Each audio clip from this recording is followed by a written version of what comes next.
পুৱা বিদ্যালয় আছিল আৰু সেইবাবেই সন্তানৰ যাতে কোনো কাৰণতে ক্লাছ ক্ষতি হ'বলৈ নাপায় তাৰ বাবে চিন্তা কৰি পিতৃ মাতৃ তথা সন্তানক লৈ নিশাৰ ভাগতেই পাটিদৰঙৰ পৰা ৰহালৈ যাত্ৰা আৰম্ভ কৰিছিল।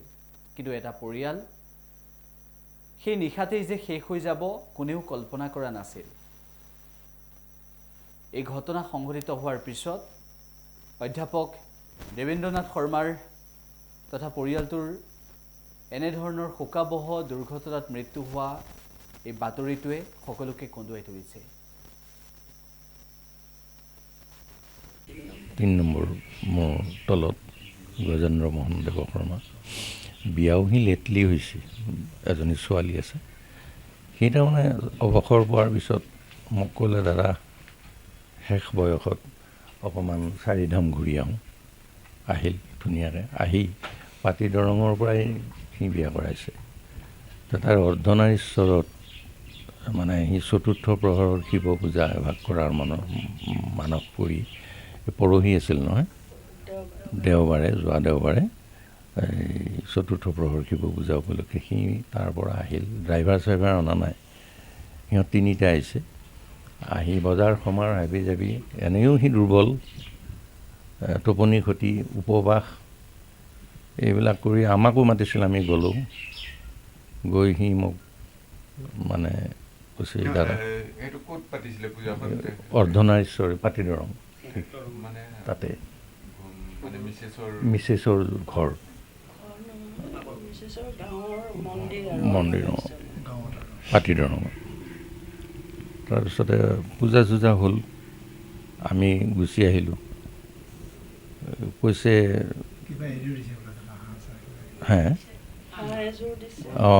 এযোৰ ইমান মানস কৰা হাঁহ, বগা ৰঙৰ ৰাজহাঁহ একযোৰ দিছে পুখুৰীত, আৰু সৰু পঠা ছাগলী এটা দিছে, আৰু পাৰ এযোৰ, ডাঙৰ পূজা এৰি দিছে।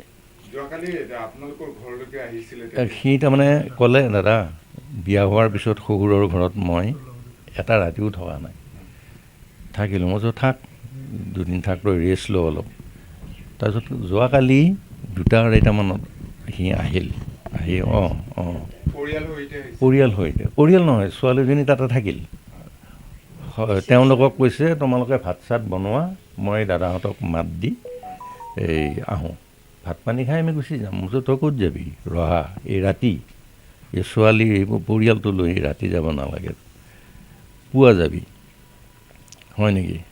তেতিয়াহ'লে ঘৈণীয়েকক কৈছে 2টা বজাতে মোক জগাই দিব লাগিব, ইমান দূৰ যাম, অলপ কষ্ট হ'ব, কিন্তু তই অলপ ৰেষ্ট লৈ যাব পাৰিবি। দিনত, ৰাতিৰ কথাটো ভয় লগা। গতিকে সি সেই কথাটো মানি আজি ৰাতিপুৱা 3:30 বজাত সি পাটিদৰঙৰ পৰা ৰহালৈ যাত্ৰা কৰিছে। ইফালে ছোৱালীৰ স্কুল আছে 7 বজাত। সেনেকৈ বোধ কৰোঁ তাৰ টোপনি আহিল নেকি, এনেও দুৰ্বল সি। বিশেষ কাম মানে ছোৱালীৰ স্কুল 7 বজাত পাব লাগিব, 2 দিন ক্ষতি হ'ল। ৰহা কলেজৰ সি জিঅ'গ্ৰাফী বিভাগত আছিল, তাৰপিছত ৰিটায়াৰ্ড হ'ল।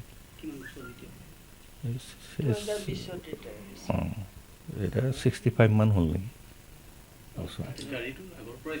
গাড়ী আগৰ পৰাই চলায়, গাড়ী ঠিকে চলায়। এই আৰু এতিয়া ফোন আহি আছে, কৈছে এনে এনে ঘটনা। মই কৈছোঁ মানুহকেইজন ভালে আছেনে?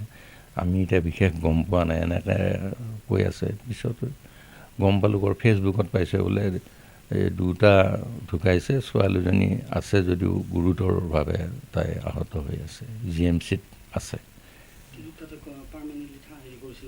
পাৰ্মানেণ্টলি কৰা নাই, বোধ কৰা আহিল হয়, সিহঁতি ইয়াতে ভাড়াঘৰত আছিলে।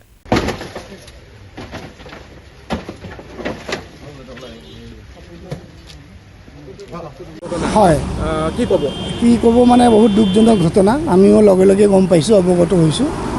এতিয়া ধৰক যিটো মই সৰজমিন দেখা পালোঁ, গাড়ীখনে হয়তো অকণমান তীব্ৰ বেগত আছিল, 1 নম্বৰ কথা, আৰু তেওঁ হয়তো নিয়ন্ত্ৰণ হেৰুৱাই গছত খুন্দা মাৰিলে। তো খুন্দা মৰাৰ ফলত কি ঘটনা হ'ল আমি চবেই দেখিলোঁ। এটা পৰিয়াল ধ্বংস হ'ল, 2জন ব্যক্তি অকালতে আমাৰ ঘটনাস্থলীতে মৃত্যুবৰণ কৰিলে। গতিকে ৰাষ্ট্ৰীয় ঘাইপথত পানী ৰাষ্ট্ৰীয় ঘাইপথৰ হয় মানে সৰু বৰ দুৰ্ঘটনা সঘনাই সংঘটিত হয়। এতিয়া ঘাইপথৰ বিষয়টোৰ ওপৰত আমি মন্তব্য কৰিব নোৱাৰোঁ, কিয় আমাৰ এইটো এখতিয়াৰৰ বস্তু নহয়। কিন্তু যদি কিবা তেওঁলোকৰ ইঞ্জিনিয়াৰিং ডিজাইন বা টেকনিকেল কিবা যদি মানে কিবা আছে ইয়াত কাৰণ, তেনেহ'লে সেইটো তেওঁলোকে ভালকৈ ক'ব পাৰিব আৰু ইয়াৰ বিষয়ে আমি অৱগত কৰিব পাৰিম। আমাৰ যিটো ডিষ্ট্ৰিক্ট লেভেলৰ এটা কমিটি আছে, ডিষ্ট্ৰিক্ট ৰোড ছেফটি কমিটি, য'ত DC ছাৰ চেয়াৰমেন হয়, সেই ফৰামত সেই মিটিংবিলাকত আমি প্ৰত্যেক এনেকুৱা যেনেকৈ গেম ভিলেজত এটা হৈছিলে আপোনালোকে গম পায়, তো সেইবিলাক আমি তাত তেওঁলোকক অৱগত কৰোঁ বা ৰিকুৱেষ্ট কৰোঁ আৰু সেই মৰ্মে তেওঁলোকে যিখিনি ৰেক্টিফাই কৰিব লাগে তেওঁলোকে কৰি দিয়ে। গতিকে ঘটনাৰ একদম প্ৰাৰম্ভিক অৱস্থাত তদন্ত থকাৰ কাৰণে আমি বুজি পাইছোঁ। আমি এইটো যিটো আমাৰ প্ৰত্যেক মাহে হয় এইটো মিটিং, আমাৰ ঊৰ্ধ্বতন কৰ্তৃপক্ষসকল থাকে, গতিকে তেওঁলোকক মই অৱগত কৰিম আৰু সেই বস্তুটো ৰাষ্ট্ৰীয় প্ৰাধিকৰণক আমি যদি ক'ৰবাত কিবা মানে তেওঁলোকৰ ৰাস্তাৰ ত্ৰুটি আছে সেইখিনি ৰেক্টিফাই কৰিবলৈ আমি অনুৰোধ জনাম।